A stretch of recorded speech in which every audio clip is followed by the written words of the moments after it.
ವಿತರಣೆಯಲ್ಲಿ ಸ್ವಲ್ಪ ಪ್ರಾಬ್ಲಮ್ ಆಗಿದೆ ಅಂತ ಎಲ್ಲ ಕಂಪ್ಲೇಂಟ್ ಬಂದಿತ್ತು. ಹಂಗಾಗಿ ನೀವು ಕಳಿಸಿದ್ವಿ. ನೀವು ಈಗ ನಾವು ಏನು ಬುಕ್ ಮಾಡಿರೋ ಪ್ರಕಾರ ವಿತರಣೆ ಮಾಡ್ತಾ ಇದ್ದೀವಿ ಅಂತ ಹೇಳ್ತಾ ಇದ್ದ. ಹಂಗಾಗಿ ಯಾವುದೇ ತೊಂದರೆ ಇಲ್ಲದಂತೆ ವಿತರಣೆ ಕ್ಲೀನಾಗಿ ಮೇಂಟೈನ್ ಮಾಡಬೇಕು ಅಂತ ನಿಮಗೆ ಸಜೆಷನ್. ನೀವ್ಯಾರು ಮಾತಾಡ್ಸಿ.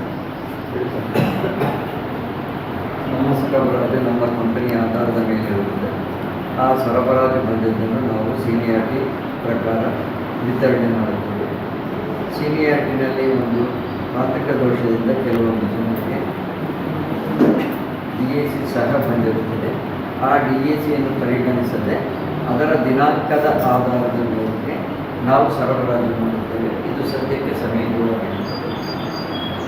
ನೀವು ಮಾತಾಡ್ತೀವಿ ಸರ್, ನೀವು